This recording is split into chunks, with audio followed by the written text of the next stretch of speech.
Gedung lama itu dibangun saat kampus masih percaya bahwa tembok tebal bisa mengurung apapun, bau, suara, bahkan kenangan. Usianya tidak tercatat jelas, hanya disebut-sebut sudah ada sebelum fakultas dibagi. Catnya berlapis-lapis, sebagian terkelupas memperlihatkan warna lama di bawahnya, seperti kulit yang menyimpan bekas luka lama. Di siang hari, gedung itu tampak jinak, tapi malam hari mengubahnya menjadi sesuatu yang berbeda, bukan gelap, melainkan sadar. Lampu neon berdengung rendah, tidak berkedip, seolah menahan diri agar tidak menarik perhatian. Udara kering tapi dingin menyusup perlahan, merayap dari lantai ke betis, ke punggung, ke tengkuk. Setiap langkah kaki terdengar terlalu jelas, lalu menghilang terlalu cepat. Seperti diserap, Ardi sering lembur di sana. Ia tahu bani-bani normal gedung tua, tapi malam ini ada rasa aneh, seperti sedang diukur atau diperhatikan oleh sesuatu yang tidak tergesa. Jam laptopnya menunjukkan ke 22,43. Ia menutup file skripsi, merapikan tas, dan berdiri saat kursinya digeser. Suaranya terdengar terlalu keras.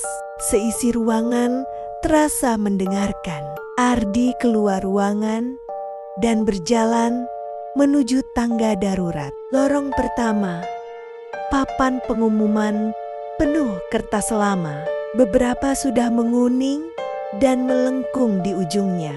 Lorong kedua, bau debu bercampur kipas angin mati yang masih berputar pelan karena sisa tenaga. Lorong ketiga, lampu berkedip, dinding penuh bekas paku dan selotip yang meninggalkan bayangan persegi. Ardi melangkah dan berhenti. Ada lorong keempat, bukan gelap, tidak rusak, justru terlalu rapi. Lampunya menyala stabil tanpa dengung. Lantainya bersih, tanpa bekas sepatu atau noda air. Dindingnya polos, tanpa satu pun poster. Keberadaannya terasa salah dengan cara yang tenang. Ardi merasakan jantungnya mengetuk pelan dari dalam dada. Bukan karena kaget, melainkan karena sadar bahwa sesuatu telah berubah. Tanpa meminta izin, ia yakin dengan kepastian yang terasa fisik di tulang bahwa lorong itu tidak ada 1 jam lalu. Rasa ingin tahu atau mungkin sesuatu yang lebih dalam mendorong Ardi melangkah masuk. Begitu kakinya melewati ambang lorong, udara berubah lebih padat, seolah setiap tarikan napas harus menembus lapisan tipis yang tidak terlihat. Bau kayu lembab, besi tua, dan kertas yang lama disimpan memenuhi rongga hidung. Ia melangkah lagi. Di belakangnya terdengar langkah kaki. Sama beratnya, sama jaraknya, sama ritmenya. Tapi selalu terlambat setengah detik. Langkah itu tidak tergesa, tidak mendekat. Ia hanya mengikuti, seperti bayangan yang tidak ingin terlihat, tapi juga tidak mau tertinggal. Tengkuk Ardi merinding. Ada keyakinan tiba-tiba, tanpa alasan logis. Menoleh berarti memberi izin. Ia tidak menoleh. Di ujung lorong berdiri sebuah pintu kayu. Kayunya tebal dan gelap. Seratnya kasar, seperti sering disentuh tangan yang ragu. Tidak ada nomor, tidak ada label, tidak ada bekas bahwa pintu ini pernah tercatat sebagai bagian gedung. Kenop besinya kusam dan dingin. Meski Ardi belum menyentuhnya, lampu lorong berkedip sekali. Dari balik pintu terdengar suara pelan. Kertas dibalik satu persatu. Ritmenya teratur, tidak tergesa. Seolah seseorang sedang meneliti sesuatu dengan sabar dan teliti. Ardi berdiri kaku. Ada perasaan aneh bahwa pintu itu tidak ingin dibuka, tapi juga tidak keberatan jika diperhatikan. Lalu Ardi menyadari apa yang ia dengar. Itu suaranya sendiri, nada bicaranya. Cara ia berhenti sebentar sebelum kalimat panjang. Cara ia menekan kata tertentu tanpa sadar. Suara itu membaca skripsinya, bukan bab awal, bukan bagian metodologi, melainkan kesimpulan. Kesimpulan yang belum pernah ia tulis, bahkan belum pernah ia susun sepenuhnya dalam pikiran.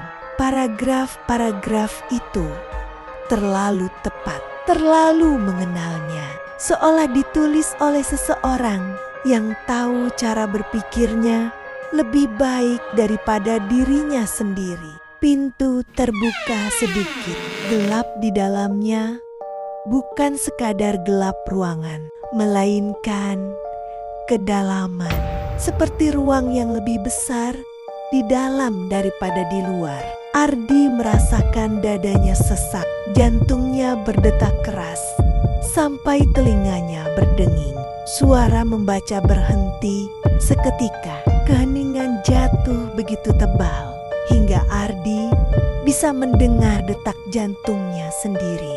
Tidak teratur, seolah tubuhnya mencoba mengejar sesuatu yang tertinggal. Udara di lorong terasa semakin dingin. Bukan menusuk, melainkan melekat seperti kabut tipis yang merayap ke kulit. Lalu bisikan itu datang, bukan dari dalam pintu, bukan dari ujung lorong, melainkan tepat di belakang telinganya. Kalau kamu menoleh, napas dingin menyentuh daun telinganya. Bau kertas lama dan kayu basah menyusup ke hidungnya. Kamu tinggal.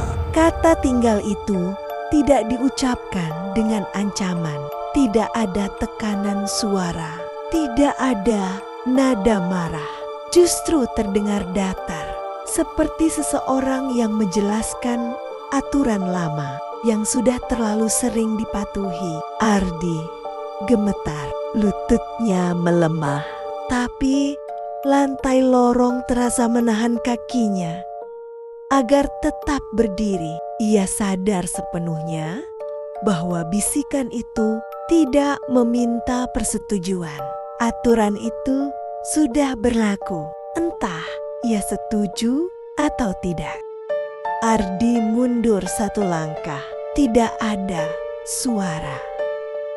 Lantai di bawah kakinya seperti dilapisi kain tebal, menelan bunyi, menelan jejak. Ia mundur lagi, perlahan, takut gerakan sekecil apapun akan dianggap sebagai kesalahan.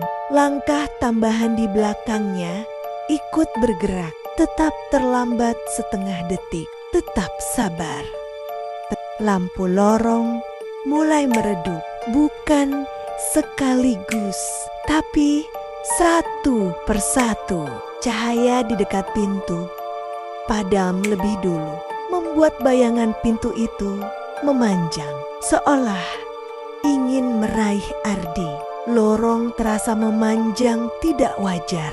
Jarak yang tadi hanya beberapa meter, kini terasa seperti puluhan langkah. Udara semakin berat, setiap tarikan napas seperti mengikis tenggorokan. Dorongan untuk berbalik muncul bukan karena ingin melihat, tapi karena ingin memastikan apa yang berdiri di belakangnya. Memastikan bahwa ia tidak salah dengar. Ardi memejamkan mata. Ia terus mundur. Keringat dingin mengalir di pelipisnya. Punggungnya terasa kaku, seolah otot-ototnya menolak bergerak lebih jauh. Langkah tambahan di belakangnya semakin dekat. Bukan jaraknya, tapi kehadirannya. Ada sensasi aneh di tengkuk Ardi. Seperti ada sesuatu yang menunggu satu kesalahan kecil saja. Satu lirikan, satu refleks menoleh. Lalu tiba-tiba tekanan itu hilang. Udara kembali ringan. Suara dengung lampu kampus terdengar lagi, kasar dan tidak rata. Tumit Ardi menyentuh lantai yang berbeda teksturnya. Ia telah melewati batas. Lampu lorong padam sepenuhnya. Saat Ardi membuka mata, lorong keempat telah lenyap, digantikan dinding polos yang dingin dan kosong, seolah tidak pernah ada apa-apa di sana. Ardi berlari menuruni tangga, bukan karena ia yakin sudah aman, melainkan karena berhenti terasa jauh lebih berbahaya. Langkahnya menghantam anak tangga beton, memantul keras, terlalu nyata. Setelah keheningan lorong barusan, napasnya terengah. Paru-parunya terasa perih, seolah udara kampus yang biasa kini terlalu kasar untuk dihirup. Ia tidak menoleh. Bahkan saat pikirannya berbisik bahwa lorong itu sudah menghilang. Bahkan saat ia merasa sendirian. Bahkan ketika ia yakin tidak ada lagi langkah tambahan di belakangnya. Karena Ardi tahu ada sesuatu yang tidak perlu berada tepat di belakang untuk tetap mengikuti.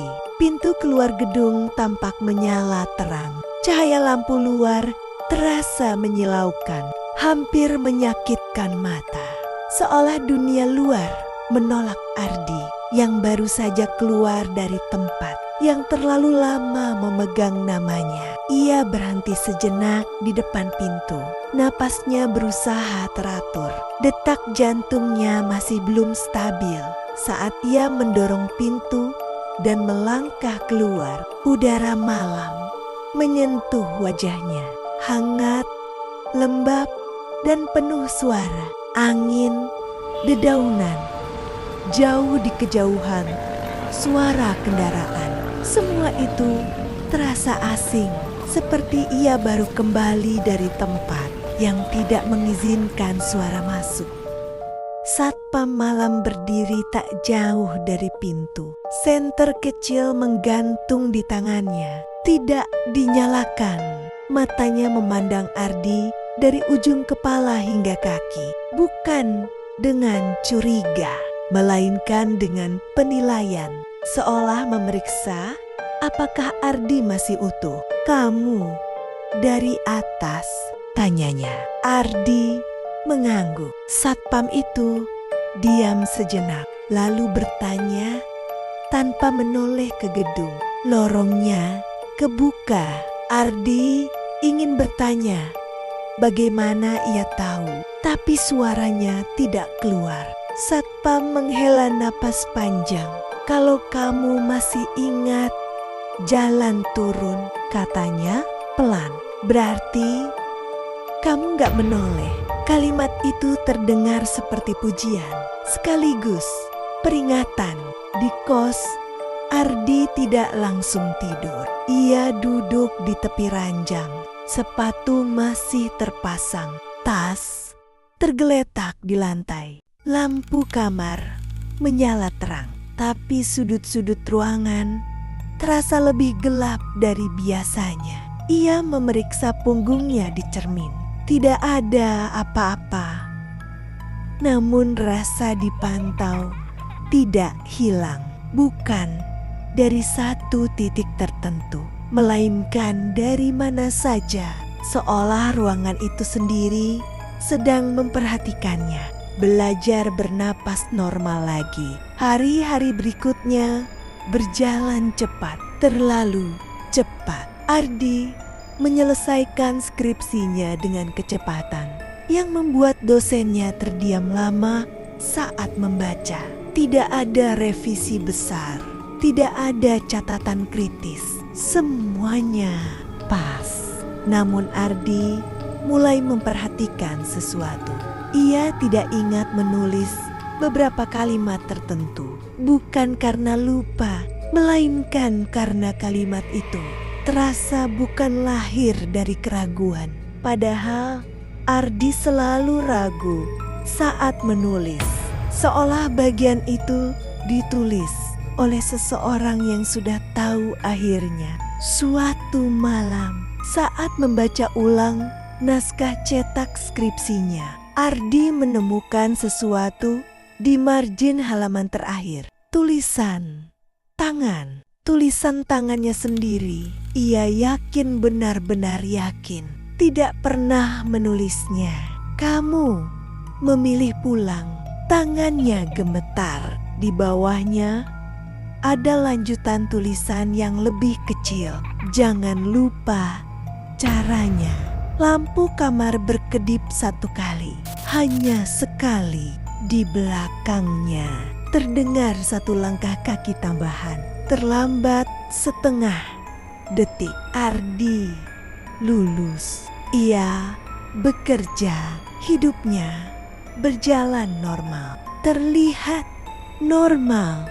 Namun sejak malam itu, ia tidak pernah berjalan di koridor kosong sendirian. Ia selalu memastikan ada orang lain di depannya atau di belakangnya. Nyata, terlihat, bisa disapa. Ia tidak pernah berjalan sambil melamun. Dan jika suatu malam ia merasa lorong di depannya terasa lebih panjang dari seharusnya, ia akan berhenti, menarik napas, dan memilih jalan lain. Gedung lama akhirnya ditutup total. Kampus menyebutnya renovasi struktural, tapi cerita tidak ikut ditutup. Mahasiswa masih membicarakan lorong tambahan. Satpam lama tahu persis siapa yang harus segera dipanggil pulang. Dan gedung itu entah kosong atau tidak, tetap berdiri karena lorong keempat tidak memanggil dengan suara keras. Ia hanya membuka diri, dan bagi mereka yang pernah hampir tinggal, keselamatan bukanlah akhir cerita, melainkan aturan seumur hidup. Jika ingin pulang, jangan pernah menoleh.